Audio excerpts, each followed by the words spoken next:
So yun mga lods, isang mabilisang video lang tayo mga lodi. Gusto ko lang i-share yung mga ginagamit namin sa sa bangka para tumibay yung kasko namin. Tingnan niyo 'to mga lods. Ayun makintab. Napakadali i-apply ng ganito mga lods. Yan siya. Ginagamit namin diyan. Ito na siya Minimix ko mga lodi. Kailangan i-mix siya maganda mga lods para magtigas. Katulad din ng ordinary na epoxy, may A and B. Ganito rin yan siya. Same brand lang din po yan sila. Ito yung tested na ginagamit namin mga lods para hindi basta-basta kain ng barumas yung yung kahoy. Hindi basta-basta mabulok ng barumas kasi yung garahian namin tinan niyo yan ilog. Yan, ilog mga lodi. Yan, pagka matagal na babad yung bangka diyan, madalas nabubutas yung kasko, kinakain ng tawag namin barumas. Kaya apply natin. Alam ko dito mga lods, marami nang gumagamit ng ganito klaseng epoxy dito sa bangka para pampatigas. So sa mga hindi nakakaalam, ito na po. Pakita ko sa inyo. Napakadaling i-apply. Tingnan niyo, makintab siya kaagad Ganun siya. Hanggang doon yan. Hindi na kailangan hindi na kailangan i-brush pa. Pero mga lodi, kailangan ito. Kailangan papingin muna para matanggal yung mga lumot-lumot.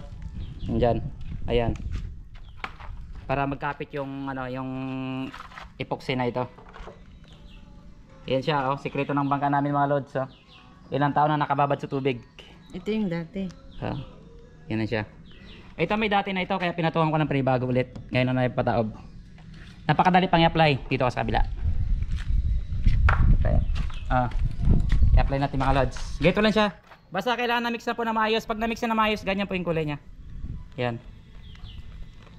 Napaka-importante po talaga i-mix siya maayos para magtigas.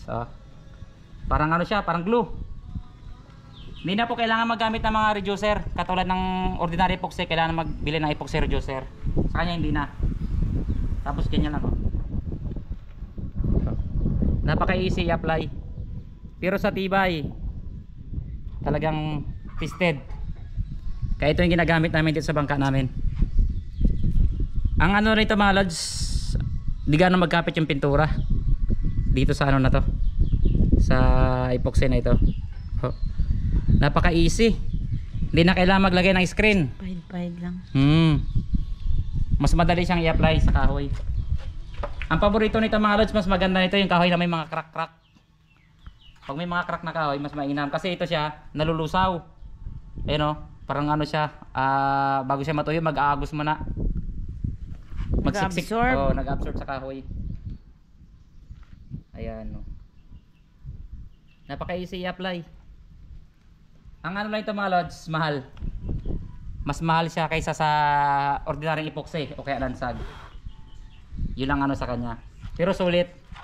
Itong kalahatan na ito, buong likod 31 feet yung haba ng kasko na ito. So nagagastos namin dito 1 litro lang. First, isang coating lang kasi dati may may naka-coating na dati. So pinatuhan ko lang panibago. Tested dito mga lodi. Mamaya papakita ko sa inyo yung brand sa mga hindi pa nakakaalam.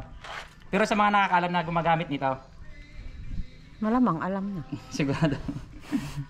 Siyempre ginagamit nila. Ayan. Napaka-easy i-apply. Napaka-easy Tapos titingnan niyo mga lods, sa unang apply natin ganyan siya. Hindi siya makinis. Mamaya pag malapit na siya matuyo, yan siya parang unti-unti na siya naglilinaw, nagiging transparent. Parang ganyan siya bago magiging ganito na. Yan na siya. Ito nalagyan ko na kanina. Ayan maganda kintab. Yung bagong lagay. Ito yung bago. Pangit. Maano pa siya. Halatang may kulay puti.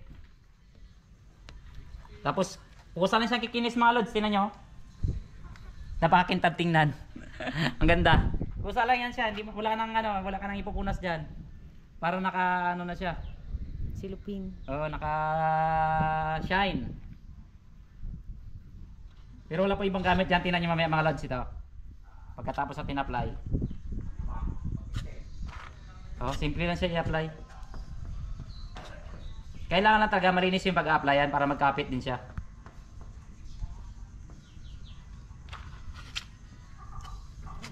Ito, taon na naman bago maakit ng bangka nito mga lods. Bibilang mga 3 taon. o 5 taon. Saka ako re-repent na naman. Bago siya tataob. Re-repent naman ako ulit. Alas wala pa ganong patches. Ano talaga. Sigurado matibay. Napakaganda nito gamitin mga lodi. Lalo sa mga bangka nyo na yung garahian ng bangka nyo katulad sa amin. Maputik. Ilog. Yan. Madalas dyan sakit dyan yung barumas. Ito napakainang gamitin. Napakaganda. Ang lang pala ito mga lodi, hindi siya pwede makapal kaagad. Kasi nag-aagas to siya. Sa gilid. Oo. Nag-aagos yan siya. Kailangan hindi makapal kaagad. Kung gusto nyong kutingan ulit na panibago, ipapatuyo mo ng unang kuting.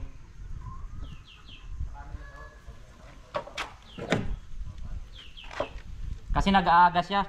Hindi ka makapagkuting na makapal pag biglain mo. Hindi ka tulad ng epoxy na pwede mo biglain makapal. Napaka-easy. Parang nababasa niya lang yung kahoy. Oh. Ano lang to? Kawayan. Mahapad. Kailangan ng kawayan lang. Napakainam gumamit ito mga lods. Yung katulad nito medyo malalaking bangka. Kasi pag medyo malaking bangka, hindi mo basta-basta maiahon pagdating sa tabi. Dahil mabigat. Bago maiahon, kailangan pa ng maraming tao. So, napakainam na lagyan ng ganito. Hindi pa siya mabigat sa bangka. Hindi mabigat sa kasko. Hindi katulad ng may screen, mas makapal. Dagdag pabigat, ito hindi na. Manipis lang. Pag sa mga bagong kasko na hindi pa nalagyan, mas mainam 2 coating, 3 coating. Para medyo makapal siya ng bagya. Try nyo ito mga lods, napakaganda sa bangka. Kung binus mo na yun dyan, Bigyan katigas. Hindi siya makalat ng ganyan, Kailangan banayad na rin, unti-unti lang, Dapat scraper, may scraper ka pala. Yung yung pang masilya sana, mas maganda. Yung pang Yung ka mo. Yung, yung container. Okay na rin ganito. Ay, latag ko naman siya ng maayos. Kaya 1.5, ganun, Medyo mahal siya mga lodi, pero matipid. Kasi yung 1 litro niya, alos mapuno na yung Ito na lang. konti na lang.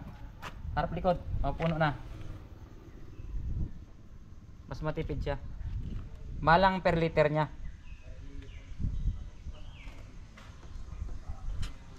Okay na yan. Tapos napaka-easy i-apply. Ang dali mga lods, kalat ko lang ito. Para ipapakita ko sa inyo yung brand na ginagamit namin. Walang bayad to yung brand nito mga lods sa akin. Gusto ko lang i-share. Hala. Sa mga kapwa ko mga isda na may bangka. Isang paraan para sa pampatibay ng kasko.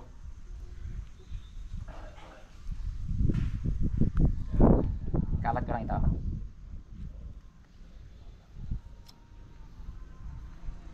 Alam ko marami na rin gumagamit nito.